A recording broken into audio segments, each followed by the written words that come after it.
अरे होलिया में भैया न बाटन हो, दीवारी से कर वाला उद्घाटन हो। अरे भगला जाके नहीं यहाँ से सुना ना का?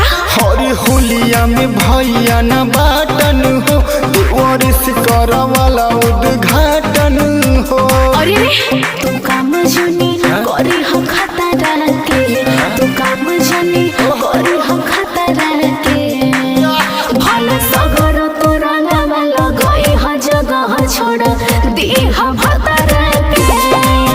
भले सगर तो रंगवा लगई ह जगह छोड़ दी हम खतरा के। आ छोड़ दी हम। अरे छोड़